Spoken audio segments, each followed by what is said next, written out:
So at this time, I would like to welcome our presenters for this evening.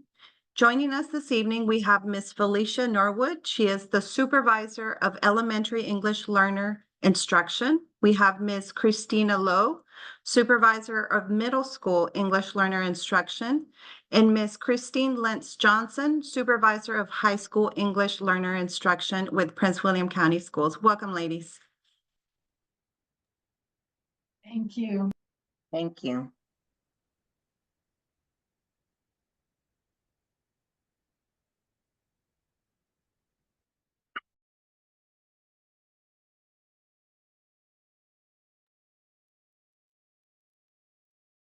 Good evening, everyone. Again, my name is Felicia Norwood, and I am the L Supervisor for Elementary Schools, and I'm excited to be here with you this evening. Before we begin, we want to know who we have here in the meeting with us this evening. If you could please use the QR code, or is there a link in the chat that you can click on so that we can know who you are and who are we meeting with this evening?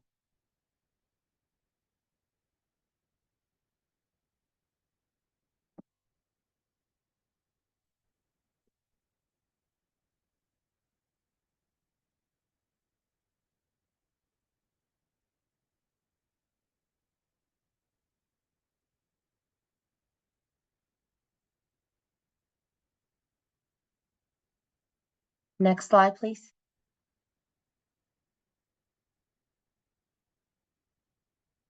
So, how do we identify English learners? English learners are identified by your home language survey. So when you register your children for school, potential L students take a screening test to determine their eligibility. If they are found eligible, the screener indicates a student's language proficiency, which we call ELP level. And these are the levels that they have. For the WIDA language levels for defining English language proficiency, level 1, entering, 2, emerging, 3, developing, 4, expanding.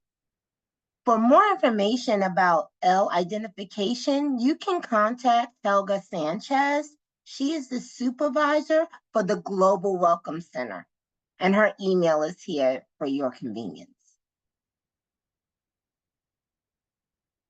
So this is a map of Virginia.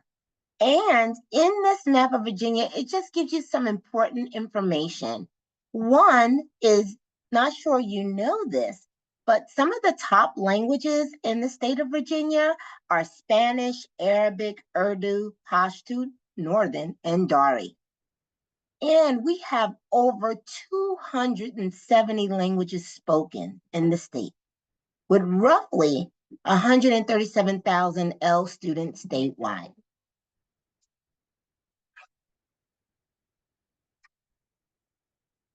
Next slide, please. Now that you have an idea of English learner enrollment in Virginia, we want to provide you with information about English learners in Prince William County Schools. We have, as you can see from the chart, over 25,000 Ls, which represents about 28.5% of our total school enrollment.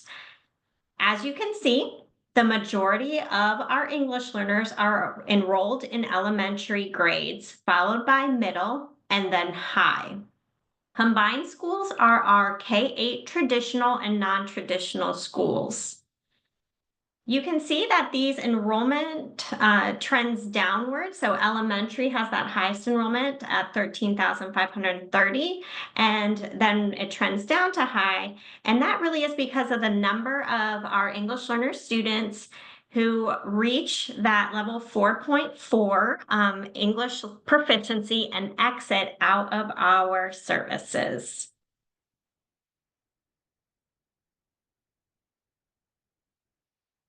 PWCS is wonderfully diverse. We love how diverse our school division is. So we are going to take a look at the diversity in languages and birth countries.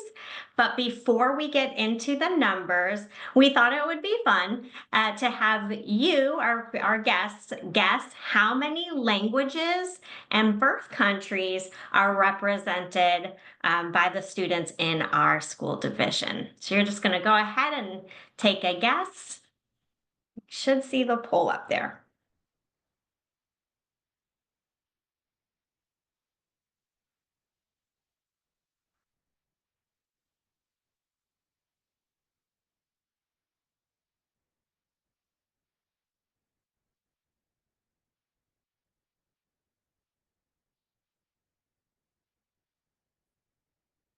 Okay. All right. You should have had a chance, I believe, to cast your vote.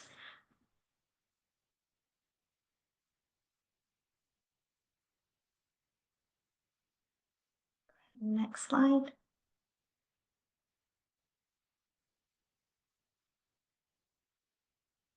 All right, so we have 156 birth countries represented by our students in PWCS, and for our students and families, 177 total home languages. So, like I said, we just celebrate the diversity. The map on the slide shows you where the majority of our students are born outside of the US, and that's El Salvador, followed by Afghanistan, Honduras, Guatemala, and Pakistan.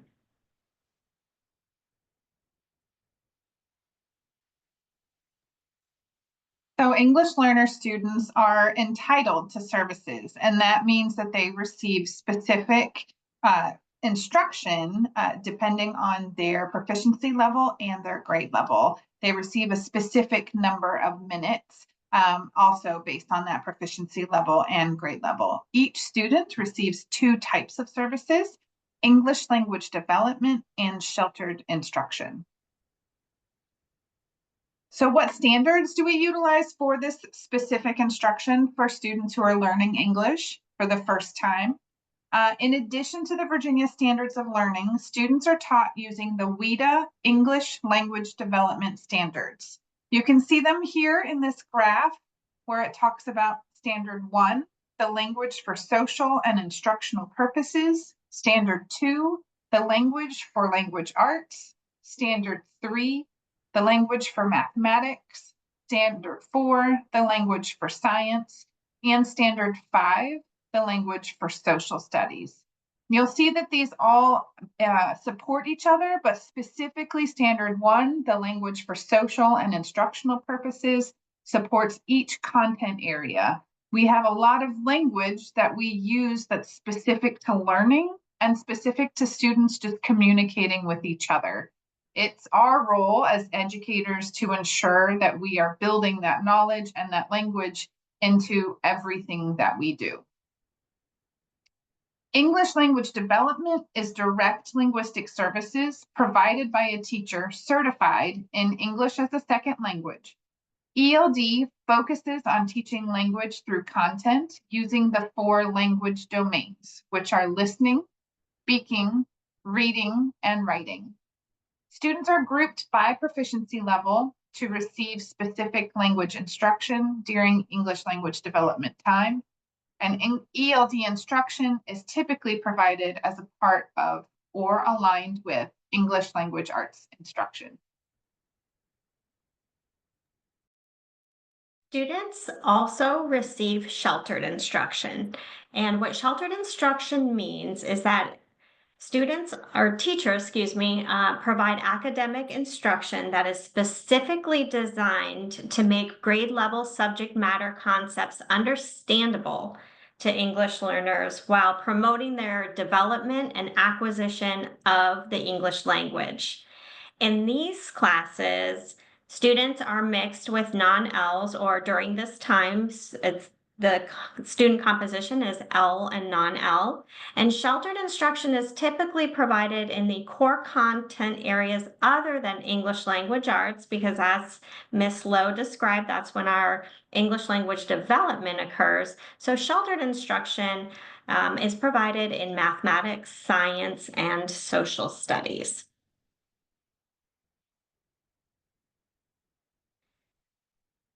Within ELD and sheltered instruction, there are certain service delivery models, and that's the way that our English learners receive instruction.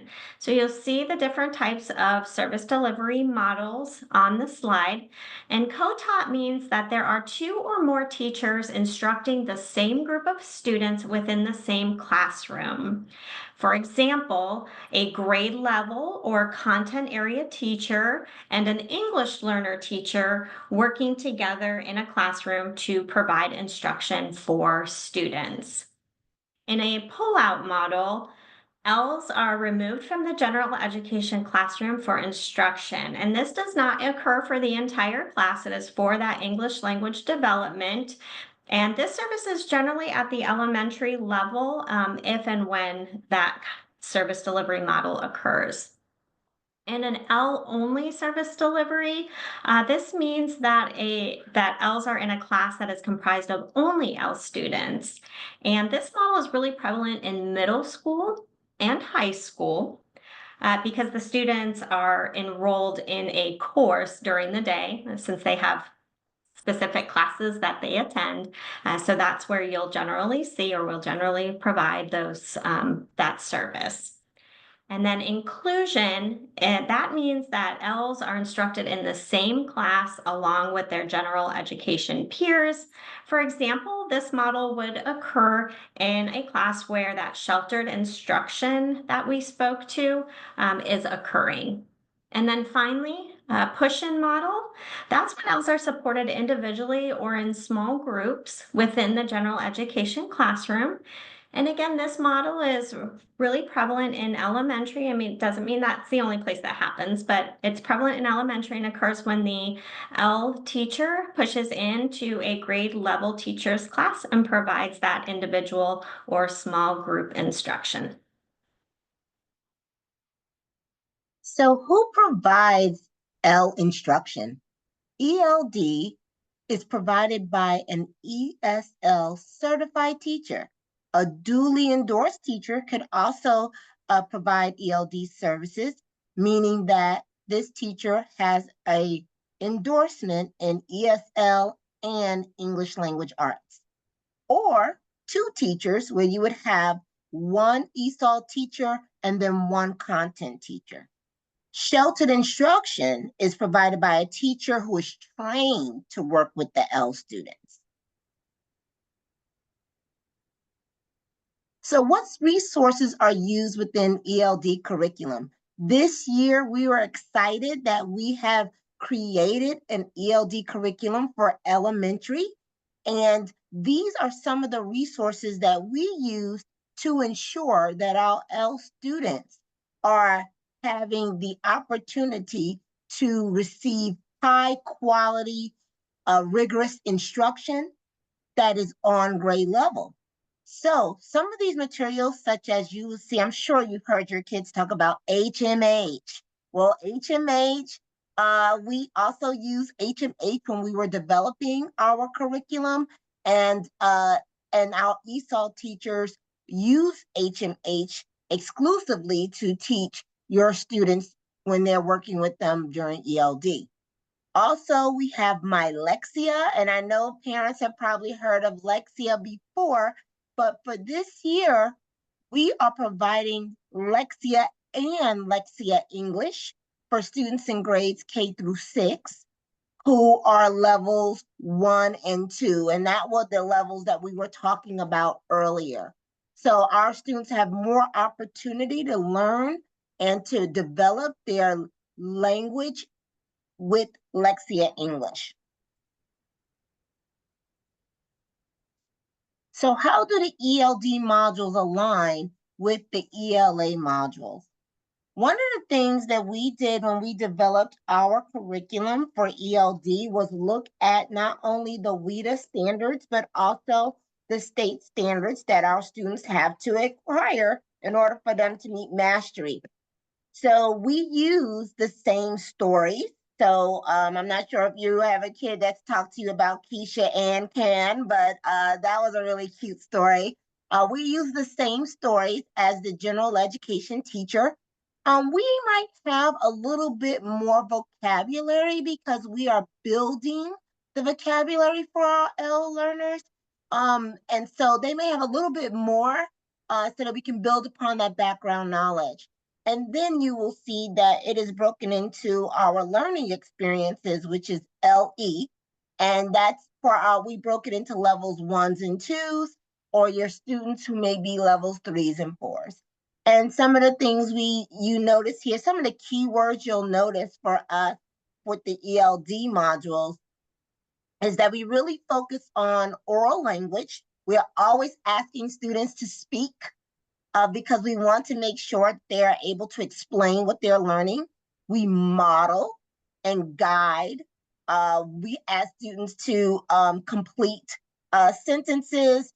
We have lots of student sentence frames, and we do plenty of anchor charts to help our kiddos along so that they are able to understand the curriculum. And this ties very closely with what the general education teacher is doing during their ELA or language arts block.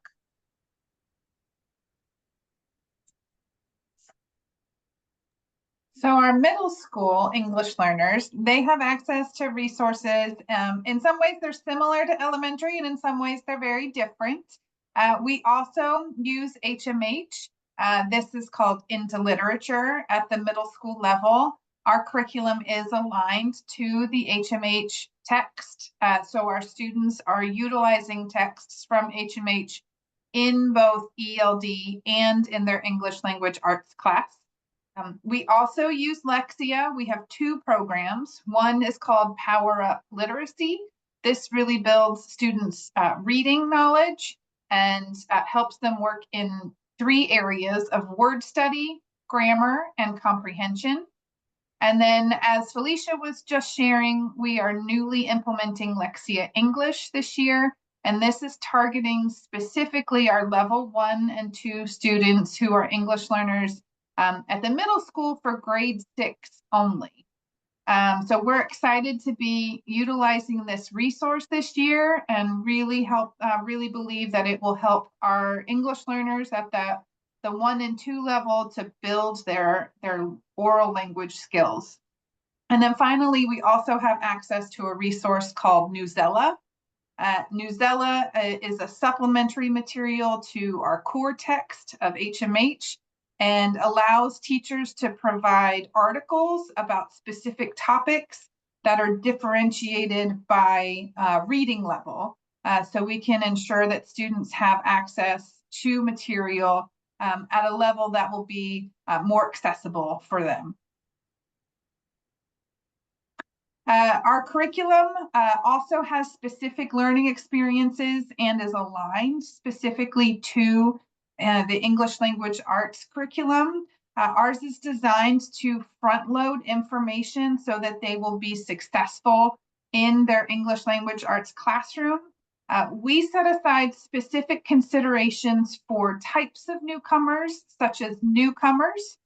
Those would be our students who are at a level 1 proficiency and brand new to the US. And then we have long-term English learners. These are students who have typically been here since kindergarten or maybe early elementary and still are English learners and are working on achieving that language proficiency.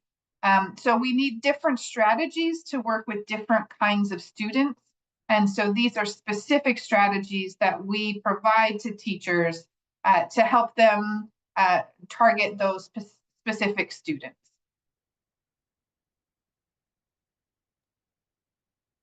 For high school, the resources that are available that for teachers is the Savas is the publisher, and the text is My Perspectives. And so we ensure that our curriculum has readings from my perspectives to ensure that our English learners have access to grade level texts. And then we also supplement with Newsella as well. And as Ms. Lowe stated, Newsella provides articles that can be differentiated by reading level so that we ensure that our students who are at different reading levels have access to rigorous and high quality print materials.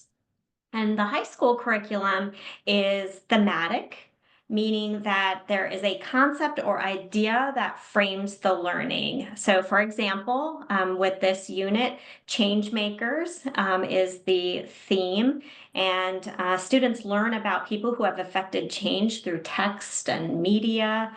And the units are, as with elementary and middle, grounded in the Virginia Standards of Learning for language arts. And students engage in learning experiences that focus on literacy and fluency in listening, speaking, reading, and writing. And like elementary and middle, the learning experiences really engage students in interactive learning that necessitates a lot of practice, rich practice in those 4 language domains. And then at the end, there are assessments that really are performance based so that we know how our students are coming along in terms of those WIDA English or WIDA standards, which you'll see on the left side of the curriculum, and then the ELA standards, which are on the right. So we're anchoring the learning in those English language arts standards to support that learning in the English classroom, but really focusing on the English language development.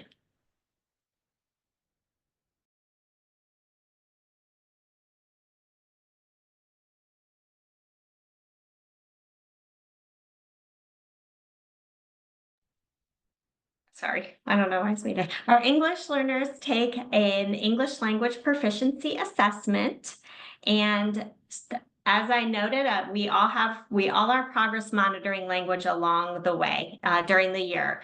But at the end of each year, ELL students take the WIDA Access for ELLs, and the test is administered at the school each winter.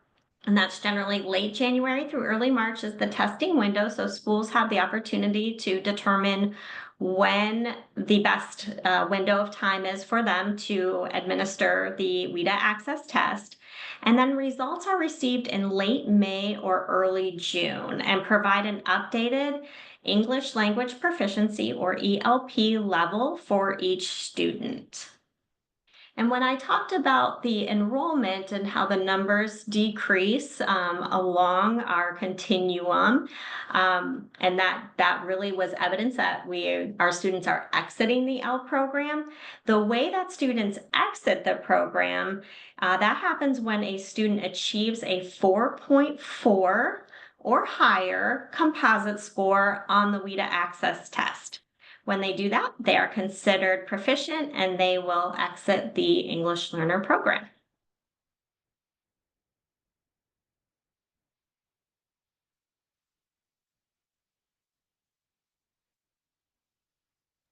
So the supports that we provide to schools, we have a whole team that we are dedicated to supporting not only our students with language acquisition, but also our teachers and our administrators.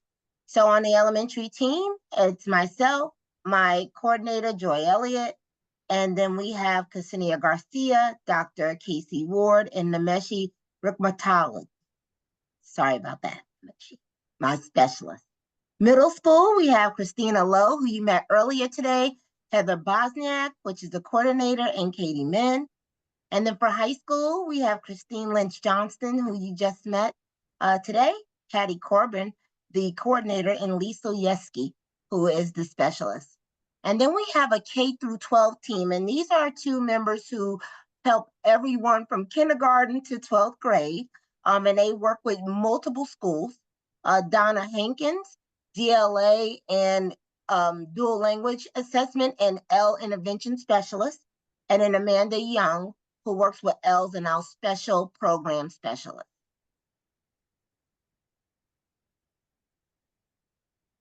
So what type of specific sports that we provide?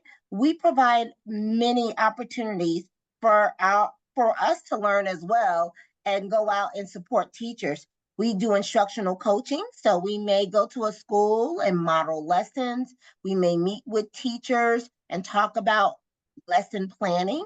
We may explain the curriculum so that they understand it better and be able to deliver it well to your students.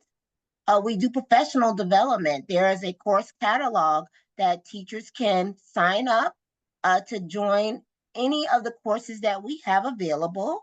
And they range from learning how to be a great co-teacher to understanding the WIDA access test.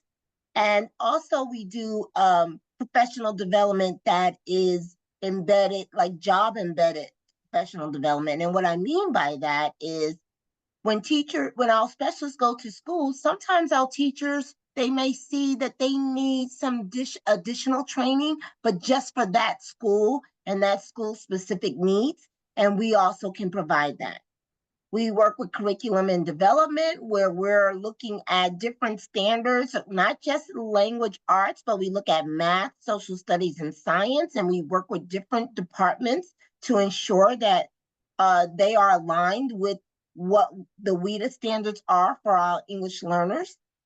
We provide supports to administrators so that they also can know what to look for when they're going into classrooms to observe teachers and looking at instruction. And again, implementation, making sure that they understand not only the curriculum that we are providing them, but how to implement it with fidelity and with rigor so that our students are achieving at high standards. We want to thank you so much for being here with us this evening. And at this time, we'd like to open the Q&A or the chat for any questions you may have. Do have a couple of questions in the chat, but I wanted to ask you guys if maybe one of you can give us like a brief overview of the English language proficiency levels so our parents know as they're, if once they find out what their child's level is, what that means for them.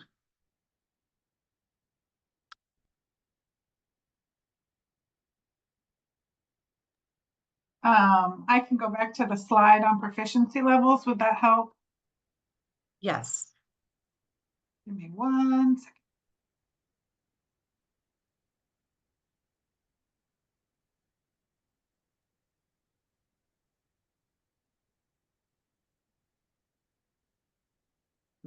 So this is our slide on proficiency. Were you going to go ahead, Felicia? Go ahead. No, go ahead.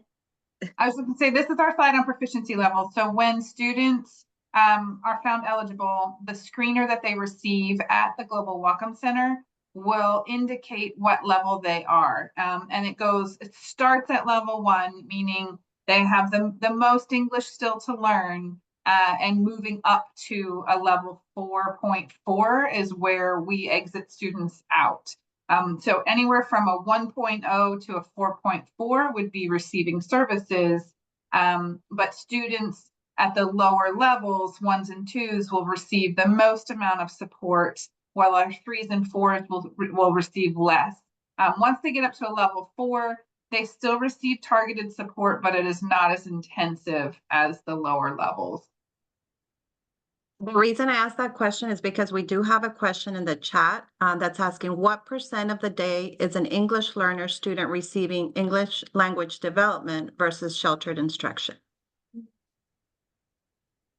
That's a good question. It does depend on the levels. So our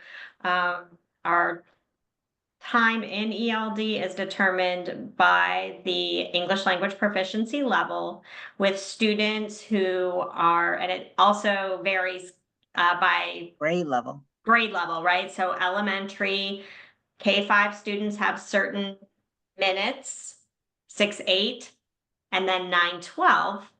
And that is broken up by ELP level. So students who are at a level 1 or 2 will receive more services or more ELD time than students at like level 3 or 4, if that makes sense.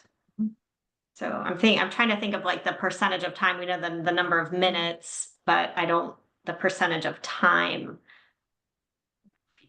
Miss It's Norwood or Miss Lowe, you well, have a it really varies from grade level to grade level. It's we have charts. So it's a very specific amount of minutes depending on there's an elementary chart. So if you're in kindergarten, you receive this many number of minutes versus if you're a 4th or 5th grader or level 1, and then there's a different chart for middle school and high school. So they are and even within that it is grade level and level specific. So that would be a great question if you have a specific student that you want to know more about. That's a great question to ask the school or one of us, and we can give you more information if you're looking for a particular grade level or proficiency level information. The other one is, there's a question in the chat about WIDA, but before we answer that, can you tell us a little bit more about what WIDA is? And I know the WIDA Access is the testing used for our English learners, but can you tell us a little bit about WIDA? Sure. So WIDA is a consortium that Virginia as a state is a part of. And they provide, they're actually out of the University of Wisconsin in Madison, and they provide us with the standards that we base all of our English language development instruction on. That's also integrated in content areas such as English language arts, math, science, and social studies. They also provide us with the screener, which is how we determine students' eligibility.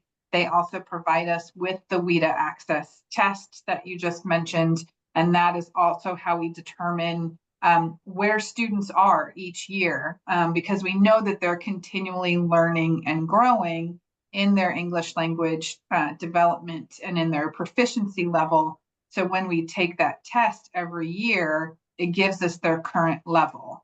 And that's also what tells us if they've exited. That's the only approved test that we have from the state that tells us a student's level and if they've exited or not. I think you answered a little bit of this question. I'm sorry, go ahead. Oh, that's okay. I was just going to add for the standards, they have those standards broken up by the different content and then the social instructional, but then they also provide more detailed guidance and support for what students can do and what instruction can look like and supports can look like for students at different English language proficiency levels. So our teachers use that framework to support instruction. So those testing results are critical to help our teachers with using the framework and determining instructional strategies and supports as well. And I would also add that when we develop the ELD units, we use the WIDA standards really as the backbone of developing the curriculum for the students. This will also help them when it comes time to take the WIDA Access test. All right. So the question is, what do students with lower WIDA scores receive more English language development than students with higher scores? Again, that depends on the level, as Ms. Lowe was saying. So if you're a level 1, then you're going to, if you score level 1 or 2 on your access test, then you're going to receive more services, because our goal in Prince William County is that we want all of the students to exit out of services. So we want them all to get to the 4.4 as soon as possible, as quickly as we can get them out of there. We want them to be able to be at the expanding level. But that is all determined on, you get more services if you're level 1 and 2, and if you're level 3 or 4, your services go down a little bit. I do want to emphasize as well that while the service minutes, are greater at the lower proficiency levels, we still are very mindful of, the time that students are in their classrooms with their non-L peers, receiving that sheltered instruction throughout the day. So there's, I want to also just, even though it's a kind of sliding scale of minutes, right, based on their needs, we are also very mindful, and that's why Ms. Lowe just noted that it's important to connect with your school, because it's a really great question of what does my English learners day look like? What do the services look like? How many minutes are they receiving? So those are great questions for your school. And also, yes, we want them to exit, but we don't just leave them once they exit. We are continuously monitoring our students once they exit, because we want to make sure that they're still making progress. And we can always come back and reconvene with families to talk to them about the progress of the student. If we see that a student may be struggling, and say they have already received the 4.4 and they exited out and now they're monitoring, we can always sit back at the table if we need to provide additional support. The next question in this chat is asking, when do kindergarten students have performance evaluation, or when do they do the testing for this? The testing is the same time for all students. There's a window, I believe it's in one of the slides. It's January through March. Okay, thank you. What can parents do to help in their L's reach proficiency at 4.4? Do you have any suggestions for parents? For elementary, reading to your student or your child is extremely important. Whether it be in English or in your language, you can continue to build them up by just reading to them every night. Asking them questions about their day, and then ask them what they learned. So for example, if your kids say, oh, we learned about, I don't know, I'm thinking of kindergarten, colors or something like that. You should be able to, you can reinforce that with them at home so that they are continuously learning. And like I said, we have so many programs, and I don't have little kids anymore, but I know that they have access. If you have access to computers or iPads or things like that, that they can get on at home, and they can practice as well. But I would say the best thing to do is to read to them. That's the biggest bang for your buck as a parent for young children. There's another one that says, what kind of questions can we ask the ESOL teachers so we can know more about the children's progress, or what exactly they do in the classroom?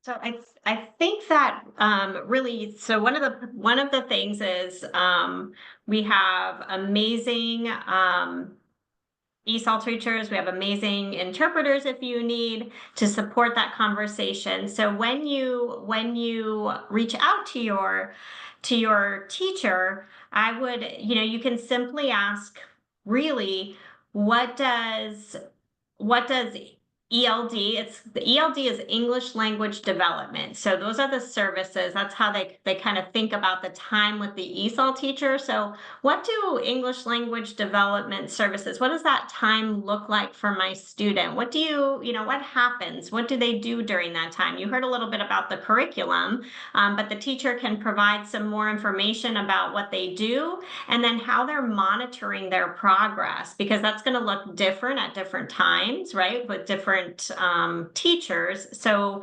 asking the teacher, how are they coming along, and how do we know how their different language domains are coming along? They're listening, they're speaking, they're reading, they're writing, because sometimes those grow at different rates. So they might, really, when they're listening and reading, it might be a little bit higher than when they have to produce language, the speaking and the writing. So getting a sense of how are all of those different language domains coming? Those are some good questions to ask. And I don't know if Miss Norwood or Miss Lowe have some additional thoughts, but those are my initial thoughts. I don't have anything to add. I think that it's just great to have the conversation with the teachers, and they will just, in my experience, be thrilled that you're asking and give you lots of resources. The next question, and I believe you've answered a little bit, but I just wanted to make sure I ask it. Are there time allocated for each level in the WIDA program? Yes. And it is grade level and proficiency level specific. Perfect. The next one is, what kinds of tutoring resources can English learner students access to support their English learning? And can varsity tutors be used for English learning? That's a great question. I know they support the content learning. I'm unsure about like kind of like the ELD, like the English language development services. I do know that they do offer tutoring in 78 different languages. As far as the English language development, I'm not sure on that, but it is in other languages. But that's something that I can follow up with the individual that oversees it, and I can provide an answer for you. Thank you. Are there any other questions for our presenters tonight? All right, I think that is it. I would just like to say thank you so much to Ms. Norwood, Ms. Lowe, and Ms. Lentz Johnson. Thank you so much for joining us today. For everyone else or our families here, we did put a survey link in the chat. Please take that time to fill it out. This lets us know how we're doing and what type of programming you want to see in the future. This session was recorded, so I will do a follow-up email to everyone who registered, and you will be provided with the PowerPoint presentation for tonight's presentation, as well as the video recording. So thank you to everyone, and I hope everyone has a wonderful evening. Thank you. Good evening. Thank you.